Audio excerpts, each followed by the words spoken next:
lane nih. Waduh, draft yang sangat menarik kawan-kawan. Bane di match up dengan Esmeralda.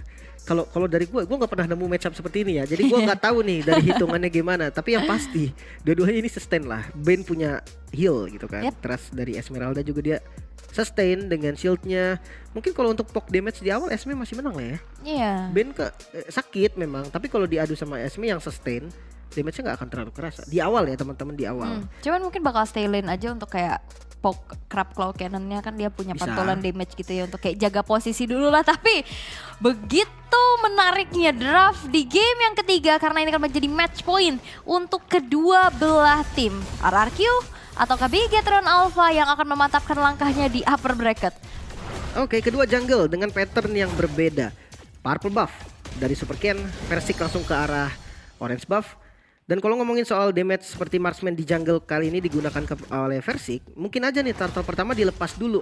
Dia coba tuker dengan objektif lainnya seperti ambil gold shield turret mungkin di arah gold lane atau di invasi jungle. Tapi yang pasti Joy di XP lane, mobilitas itu akan kencang banget. Yap, ketarik Versik kali ini coba untuk dilamain lagi dari segi farmingnya. Tapi lihat Banana sudah mulai hadir lagi dan Sin terkena first blood di arah bottom lane. Walaupun kali ini Versik pun harus kembali diculik. Walaupun Sorizo tumbang menjadi pertukaran 2 untuk 1. Tapi Bigetron Alpha mereka mampu untuk bisa menumbangkan sang jungler dari RRQ. Oke, Sin tumbang di arah gold lane, solo kill berarti ya. Dan bayaran untuk lebih lanjut, Finn masih bisa selamat dengan darah yang super low banget. Dan oke, untuk rotasinya Lancelot dari Super Ken langsung invasi jungle, nggak pakai lama, nggak dikasih farming ternyata dari Versiknya. Ya karena dia tahu dia punya potensi di early dengan enak ya kan, dia bisa crossing, dia bisa dapetin berbagai macam keunggulan yang terlihat untuk kali ini. Ternyata tabrakan yang dilakukan oleh Bigetron Alpha membuat dari RRQ kok kayak terlihat belum siap ya, sehingga akhirnya berhasil untuk didapatkanlah keuntungan dari Bigetron Alpha tersebut. Dan kali ini kembali terjadi adanya invasi ke arah jungle yang dimiliki oleh Versik, sehingga sekarang Versik dalam keadaan yang cukup tertinggal, masih level 3. Dan sepertinya kali ini Bigetron Alpha terlihat dengan kebarbarannya. Dia mau coba untuk tabrak agresif lagi. Iya. Mungkin memang terbaca strategi marksman jungle yang lumayan scaling memang, walaupun Granger ya. Tapi turtle yang terbuka siap diinisiasi. Yap, Banana masih mencari informasi electrifying base aktif untuk bisa mengusir mundur pergerakan dari Sorizo. Walaupun Sorizo di sini benar-benar zoning out banget. Banananya nggak bisa menyentuh ke area turtle yang bisa diamankan secara free di tangan dari Super Cat. Nyaris tuh kena jabnya tuh tadi hampir tumbang. Untungnya masih bisa bermain dengan Rhythm of Joy-nya. Dari segi emblem sama, Super Ken nggak ganti emblem sama sekali, dan dari Versik juga sama. Mungkin kita lihat ke arah Sin dan juga ke arah Saken, yang dimana sama-sama pakai Impurage. Bedanya mungkin weapon master buat Saken yang akan lebih sakit nantinya, lebih dahsyat. Dan untuk emblem dasarnya support buat Sin, sementara untuk Bane-nya dia pakai Assassin. Nah, Ben Assassin makanya sakit banget ya tadi. Damage-nya dia bisa pick off dan kembali terjadi adanya penculikan di arah atas sehingga Banana berhasil untuk di pick off dengan adanya keberadaan dari Sorizo dan juga Super Finn. Super Ken harus mundur terlebih dahulu setelah menerima Death Sonata yang cukup menyakitkan. Dan dia harus diusir mundur dan membuang waktunya untuk recall terlebih dahulu. Walaupun sebenarnya Turtle pun masih terbilang cukup lama ya. Masih ada waktu 1 menit ke depan untuk bisa set up. Tapi Versik slow but sure udah bisa mendapatkan level dari segi XP yang ditabung nih. Mungkin untuk sekarang fokus dari RRQ itu cari space ya. Iya. Gimana mereka bisa farming dulu. Karena yang dibawa juga kan Granger nih. Paling nggak dia butuh Hunter, 1 item utamanya lah. Baru enak. Ini full plating ya di atas ya. Full plating loh dari XP lane-nya. Ini buat dari Sorizo ya semakin enak lagi untuk bisa melakukan engagement demi engagementnya. Oke, Banana nampaknya kelihatan di sana. Nampaknya kelihatan Banana hanya berdiri saja di depan area rerumputan. Masih mencari Rhythm of Joy-nya. Dipaksa untuk mundur terlebih dahulu dari segi XP yang memang dipegang oleh Sorizo. Membuat dari Banana harus mundur lagi dan lagi. Ini quantum charge juga gitu kan dari Sorizo. Dia bisa ngejer loh. Posisi dari Banana ini bisa kekejar. Ditambah ada sprint juga yang durasinya lumayan lama. Dan di arah bottom lane, suppress efek Sin yang terlalu berani nampaknya untuk ke cut wave. Masih punya flicker dan masih bisa lari sepertinya. Yes, nggak ada skill lagi yang bisa dikomit oleh teman-teman Bigetron. Yap, dan masih bisa mundur dengan flicker pula dari Sin-nya. Dan kali ini turtle yang kedua setup udah mulai dilakukan terlebih dahulu oleh teman-teman dari RRQ. Versik mencoba untuk langsung berfokus untuk objektif ke arah turtle, meninggalkan purple buff-nya. Dicicil sedikit demi sedikit, Sorizo sudah melakukan zoning out tapi Super Ken is coming. Banana mengeluarkan electrifying beats untuk men-zoning out pergerakan dari Cipuy juga kali ini. Harus mengeluarkan Watcher untuk mundur tapi terkena dengan beladihan dan Sorizo berhasil di pick off di tangan dari Clay dan Retribution dari Super Ken yang ternyata berhasil untuk bisa mendapatkan turtle yang kedua. Oke, ditukar sama Zorizo berarti. Sebenarnya memang udah kelihatan dari Zorizo-nya memang dia mau ngezoning di bagian depan. Dan itu efektif lah, lumayan dia tadi bisa ngepres banget sehingga turtle bisa diambil. Karena tadi kan posisinya RRQ ini dia buru-buru turtle karena tahu Super Ken-nya ngambil buff dulu gitu kan. Super Ken ngambil buff, mereka langsung setup ke arah turtle-nya dan invasinya berarti terbilang sukses lah walaupun ada korban. Iya, dan tadi juga versi nggak sempat ngeluarin retri ya. Gak nyampe juga di zoning out abis-abisan. Dan balik lagi kali ini dari Super Ken harus mengeluarkan Phantom Execution untuk mundur walaupun memang dicicil dengan Astral Recall yang benar-benar ngepoke tipis-tipis. Masih di menit ke-5 juga, itemnya masih belum cukup ya untuk bisa menyumbangkan damage dengan cukup besar. Walaupun di arah atas nih yang benar-benar membuat dari banananya ini susah banget untuk melakukan rotasi.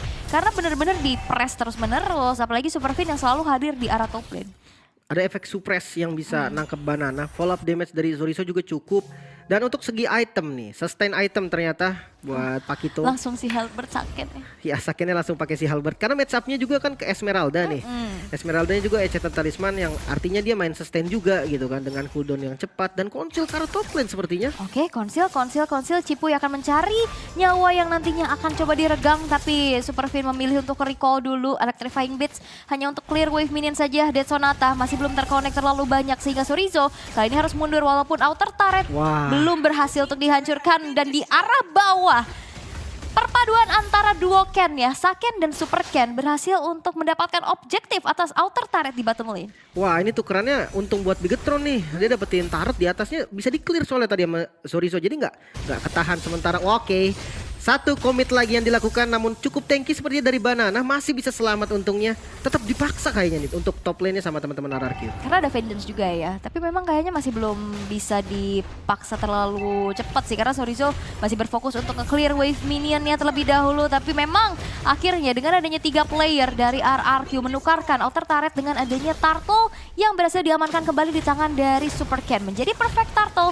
Ada sebuah Falling Star Moon yang ternyata langsung terkena efek knock up-nya dengan adanya satu buah deadly cast. Tapi Super Ken hadir sebagai eksekutor di mana Banana kali berhasil untuk dihilangkan scene. Harus mundur terlebih dahulu dengan ada satu buah flicker. Ketarik dan beladihan. Versi memberikan dealing damage-nya tapi Superfin kali ini masih bisa mundur terlebih dahulu dan body block sudah dilakukan oleh Saken dan Moreno. Membuat dari Superfin pun masih bisa bertahan. Wah gerakan Bigetron unggul jauh sih. Dia dapat pokingan ke arah mid-nya dan lagi-lagi Super Ken kali yang mengincar ke arah Versik. Phantom Execution-nya miss. Masih bermain dengan Puncture dan Versik is down. Bisa ditumbangkan kali Super Ken yang bakal menjadi kill balasan mungkin. Sin di bagian depan masih punya Bloodihan, ternyata masih bisa selamat dari Sin, bahkan one charge yang bisa didodge dengan adanya Tonros dan 3 yang harus hilang RRQ harus bisa terima dominasi dari Bigetron. Ter-outplay oleh Super Ken. Walaupun tadi sebenarnya ada flicker kalau nggak salah dari Cipuy ya. Coba untuk masuk ke arah belakang dia di dodge dengan bagus dan bahkan dia bisa puncture lagi ke belakang dan nyumbangin damage. Dan ini insert replaynya. Sebenarnya memang di akhir ini timingnya pas banget, lihat Watchers Tonrosnya, wow, Super Ken. Dia bisa menghindari Watchers dengan hitungan sepersekian detik. Dia bisa predik flicker dari Groknya. Buset, ini bener-bener bagus banget sih pergerakan mekanik yang next level menurut gua. Dan tadi ada backupan juga dari Superfinnya, dia langsung narik Groknya biar gak mendekati Super Ken karena HP-nya tadi low banget juga kan, udah tipis dan akhirnya masih bisa bertahan loh. 7-2 di menit yang ke-8, 4.700 net worth sekarang diunggulkan oleh Bigetron Alpha. Dengan adanya snowballing effect yang dimiliki oleh Super Ken membuat pergerakan dari versi ini benar-benar terganggu habis-habisan. Yang kita tahu ya seorang marksman gak punya escape ability yang terlalu besar. Sehingga yang invasi yang dilakukan oleh Super Ken ini ya nggak bisa ditanggulangin lagi gitu loh. Walaupun di area top lane kali ini Superfin masih mencoba untuk bersembunyi di area rumputan, tapi dengan banyaknya player dari RRQ kali ini Watchers terbuang. Ini menjadi informasi bahwa Cipuy nggak akan ada Watchers untuk beberapa detik ke depan dengan adanya Lord pertama yang sekarang udah mulai di setup terlebih dahulu oleh Bigetron Alpha dengan adanya pergerakan ke arah atas dan akhirnya Lord pun bisa diamankan tanpa adanya kontes. Waduh, ketarik lagi nih kan di Bloodihan. Follow up damage yang cukup seperti ada di belakang. Cipuy bisa ditumbangkan dan flicker yang agresif. Moreno buka reload manipulation. Super Ken masih punya puncture namun memilih untuk sabar. Teman-teman Bigetron, mereka bermain secara disiplin dengan sudah dapetin Lord dan 1 kill. Mereka sabar lagi dan reset lagi. Oke. Wow, intensitasnya cukup tinggi ya peperangannya, pick off demi pick off yang memang kian terjadi. Tapi item build di menit menuju 10 nih Lim. Udah kelihatan dari Sakennya dia benar-benar berfokus ya tadi dengan adanya laning bersama dengan Esmeralda. Halberd sudah diamankan berserta dengannya Blade of Despair. Versik yang memang dalam keadaan cukup tertinggal. Hunter Strike dan BOD baru ada di menit yang ke-10 nih. Iya, bahkan udah mau Hunter Strike juga tadi dari Saken. Lihat tuh, udah selesai malah tuh. Udah jadi malah. Dan ini menjadi penetrasi fisikal tambahan lagi. Dan inner turret di arah middle bakal coba untuk di-clear terlebih dahulu oleh RRQ. Melihat Lord yang sekarang sudah berjalan di arah atas dengan zoning out yang begitu mengerikan. Yang sudah dilakukan oleh Bigetron Alpha. Membuat dari RRQ kali ini harus merelakan inner turretnya udah mulai dirontokin nih. Iya. Inner turret semua jadi fokus utama. Dan untuk defense sebenarnya masih ada Clay ya. Dengan high ground defense yang cukup kuat. Dengan spam skillnya, Sin bisa kontrol landing jauhnya. Langsung di zoning sebenarnya. Dan ya pelan-pelan tapi pasti. Begitu bergerak maju. Iya, dan bahkan lihat inner turret yang tadi di defense cukup mati-matian ya. Dan berhasil untuk diamankan. Terkena ada retribution, Lord pun masih bisa di-clear. Tanpa bisa menghancurkan base turret yang berada di arah atas. Walaupun ya inner turret di arah bawah juga ini sisa sedikit lagi.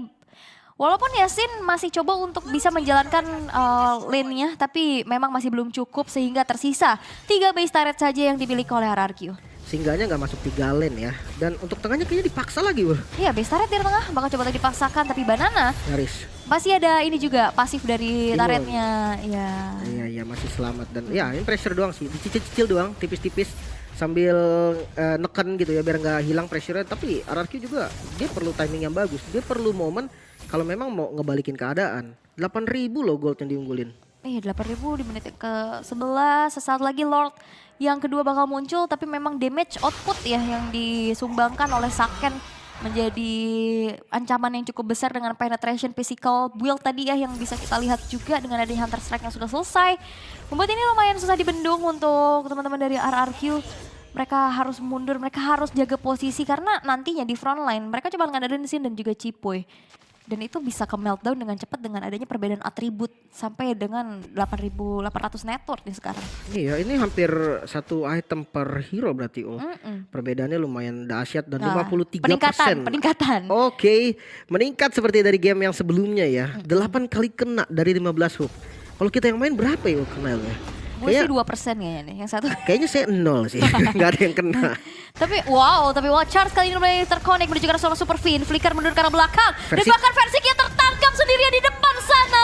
Membuat dari RRQ kali ini harus kehilangan sesosok jungler mereka. Bersamaan dengan Lord yang sekarang sudah mulai di setup oleh Bigetron Alpha. Mengamuk sang robot merah.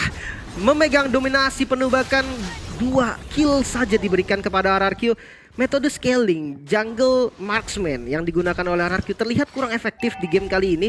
Dengan adanya Lancelot kembali digunakan, Saken juga tadi dengan Bane-nya ini bisa membuktikan match up-nya dan Bloodihan. Yes, Bloodihan terconnect menuju ke arah seorang Sin. Sin ini masih bisa mundur untuk flicker ke arah belakang. Deadly Catch dihindari dengan cukup baik. Magic Sentry diaktifkan. Clay sudah selesai dengan Divine Glaive ya, tapi Lord yang sudah ter-enhance harusnya. Belum. Ini sekarang udah berjalan dia. Udah enhance. Udah. Udah enhance ya, lagi jalan juga Lordnya. Iya.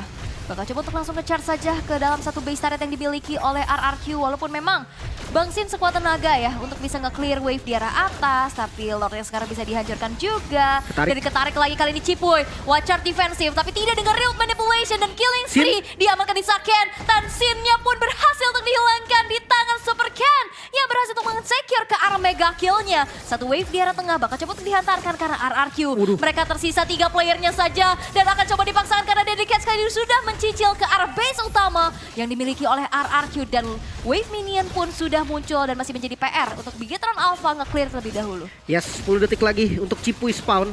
Mungkin masih bisa menjadi defense tambahan namun sepertinya dari Bigetron tidak mau mundur. Fokus ditabrak mungkin base turret nih yang menjadi tujuan dari Bigetron sendiri. Dan yes, 3 base turret in total yang hancur. Oke, Sin sesaat lagi akan muncul. Wave minion di arah tengah bakal coba untuk dihantarkan kembali. Guardian's Barrier dan Ruin Manipulation dari arah belakang di cancel dengan Wild Charge kali ini kena 2 orang sekaligus. Dan damage cukup besar dari Falling Star terkena Bloodihan dan Sin harus tumbang kembali dan bahkan 2 player dari RRQ Banana. Begetron Alpha mereka harus mundur karena Super Fin-nya kali ini sudah berhasil untuk dikendalikan dan killing spree. Di secure membuat dari RRQ kali ini hanya tersisa 2 playernya saja, masih ada satu wave. Satu wave yang akan berjalan dari tengah. Clay dipaksa. dan juga Versik masih mencoba untuk melakukan reaksi defensif, tapi double jab dari Sonizo langsung musuh Base-nya. base-nya menjadi milik dari Begetron Alpha. Begetron Alpha masih berjalan di upper bracket. Sang robot yang mampu menundukkan sang raja 2-1. Intense game yang terjadi, fight terus menerus. Namun RRQ konsep yang mulai terbaca sepertinya dengan defense yang kuat banget dari Bigetron tadi dan invasi jungle yang berani. High ground defense dari Clay ternyata masih belum cukup untuk menumbangkan sang robot merah. 2-1 Israel, Bigetron maju ke babak selanjutnya di upper. Power pick dari Esmeralda untuk Bang Sin sendiri ini ternyata dijawab dengan adanya Bane Gold Lane ya. Iya. Terkena first blood dan akhirnya itu jadi domino effect yang nggak bisa lagi ditahan oleh teman-teman dari RRQ. Sehingga balik lagi, Assassin versus Marksman di early game ya bisa memang ditabrak abis-abisan dan akhirnya nggak dapetin berbagai macam objektivitas di early dan itu menjadi fall off yang akhirnya berkelanjutan dan itu yang dimanfaatkan terus-menerus oleh Bigetron Alpha sehingga terlihat mendominasi di game yang cukup cepat. Yang gue penasaran sebenarnya tadi kill pertamanya kayak Ben ini bisa menang sama Esme.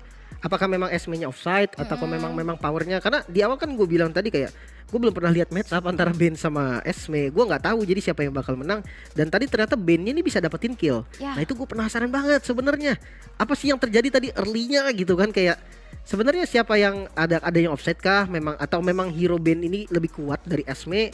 Karena kalau dari emblem Ben-nya tadi pakai assassin, Esme-nya tuh pakai support. Jadi kalau untuk burst damage mungkin dari Ben-nya ini bisa lebih terasa lah. Apalagi kalau dia jago mainin ini pantulan dari tembakan ya kan. Ya, crab claw cannon itu ya yang tadi main lane jaga jarak dulu, cicil-cicil di saat kayak udah pede nih masuk ya kan. Karena tadi sebenarnya pas momen first blood itu ada 2 kejadian juga yang akhirnya menjadi awal yang tidak cukup baik untuk RRQ di saat Versiknya benar-benar di-invade. Oke, banyak banget tadi follow up yang dilakukan oleh teman-teman dari RRQ, tapi ya itu udah disadari pula oleh Bigetron Alpha dan akhirnya Versik yang memang udah kehilangan purple buff-nya, teman-temannya juga yang udah mulai tumbang. Dan kita bakal langsung aja lihat deh dari Profesor KB yang akan membedah lebih dalam lagi apa yang terjadi di game yang ketiga. Profesor KB silahkan take it away. Tadi kita udah ngeliat Grok Gold Lane, sekarang kita lihat Bane Gold Lane. Yang kalau misalkan teman-teman penasaran kenapa Bane Gold Lane ini muncul, sepertinya aku mulai mendapatkan jawaban deh. Karena gini loh teman-teman, Marksman itu kan notabene kita tahu sendiri powernya tuh untuk mendobrak turret tuh ada, ya kan? Karena dia punya attack speed.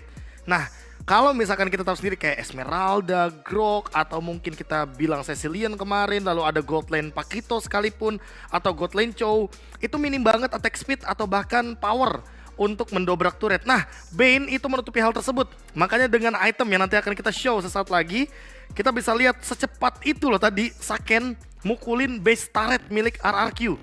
Ya teman-teman bisa lihat sendiri, untuk dari segi build itemnya dia bikin langsung menuju ke arah si Halberd, ya kan, jelas si Halberd ini pasti bakal jadi meta banget. Kenapa? Karena hampir semua item match, semua item magical dealing damage itu bakal ada item penambah darahnya. Contohnya apa? Ice Queen Wand, Concentrate Energy, Glowing Wand, semuanya ada item penambah darahnya. Dan makanya di sini Saken membawakan satu item si Halberd untuk menjawab hal tersebut dengan tambahan efek dari Punish, belum lagi pasif efeknya yang lebih kejam sesuai dengan full HP darah dari lawannya. Apalagi sekarang dia buildnya damage.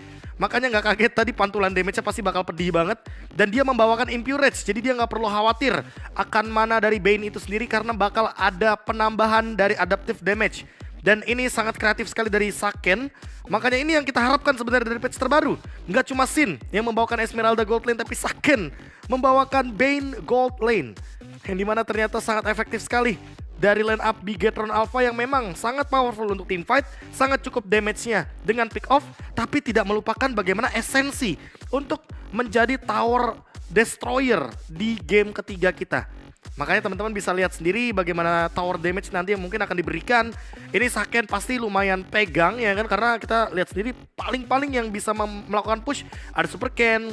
Sorizo juga tugasnya hanya melakukan clear wave di lane, tapi lihat bagaimana tower damage-nya sampai dengan 18.000. Berarti lebih dari 50% dari tower damage yang dimainkan sama Bigetron Alpha datang dari Saken. Makanya ini boleh sih diulik-ulik lagi ya. Kita mungkin agak sedikit bernostalgia sedikit, apalagi nih kira-kira hero yang bisa menjadi The Tower Destroyer. Entah nanti tiba-tiba Zilong Gold Lane muncul, ya kan? Kita akan sangat-sangat menunggu. Apalagi Zilong sekarang pun bisa digunakan dengan menggunakan emblem atau bahkan talent yang namanya Weakness Finder, ya kan? Pemberi efek slow. Nah, tapi kalau kita lihat sedikit dari sisi lainnya, Versik yang membawakan Granger Jungle ini bisa dibilang benar-benar agak sedikit kesulitan melawan dua hero yang dash ability-nya sangat powerful sekali, yaitu adalah Lancelot dan Pakito. Tapi kalau kita lihat juga dari Saken yang menjadi MVP, Weapon Master, Impurage, Assassin. Makanya kayak yang tadi aku bilang, efek punish-nya meningkatkan damage, Weapon Master meningkatkan damage pula, Blade of Despair, wah ini lebih kejam lagi kalau musuh dari Saken berada dalam keadaan 50% darah, ya kan, damage tambahannya akan lebih meningkat. Dan adanya satu buah Malefic Roar yang memang benar-benar bisa dibilang mendelete physical defense yang hadir dari kubu RRQ. Makanya nggak heran sih damage per menitnya dia hampir menyentuh angka 4000. Ini angka yang tinggi sebenarnya teman-teman ya, 4000 ini. Tapi aku lebih fokus ke tower damage-nya karena memang Bane Gold Lane ini menjadi alternatif. Aku bilang alternatif apa? Alternatif untuk melakukan push terhadap tower. Karena seperti yang kita tahu, pasif dari Bane ini benar-benar sangat efisien ketika berhadapan dengan struktural bangunan di Land of Dawn. Salah satunya nggak cuma tower, ya mungkin kita bisa hitung juga ya, termasuk ke dalam dari objektif seperti Turtle atau Lord. Dan kita akan melihat dari segi highlightnya, bagaimana banyaknya pertanyaan tadi sempat dilontarkan juga untuk Esmeralda lawan Bane yang memenangkan match up, apalagi menggunakan Impure Rage, damage tambahannya jadi pasti meningkat banget. Dan Sin yang di sini dia menggunakan Flicker, dia tidak menggunakan Purify. Terlalu banyak efek CC, ya kan, ada Reward Manipulation, ada knock up airborne yang terlalu banyak juga sepertinya, ada Deadly Catch, lalu juga ada Sorizo dari Pakito-nya, ya kan. Ini benar-benar agak sedikit membingungkan. Sin masuk udah pasti bakal langsung dikasih efek stun sebanyak mungkin, dan damage yang diberikan sudah pasti cukup. Tapi serba salah juga di satu sisi. Kenapa? Karena kalau dia bawa Purify, udah pasti Super Fin yang akan tersenyum karena efek suppress tidak bisa dihilangkan dengan Purify. Sprint mungkin bisa jadi jawaban, tapi ya Flicker ternyata tidak terlalu buruk di sini dan menjadi pilihan dari Bang Sin itu sendiri.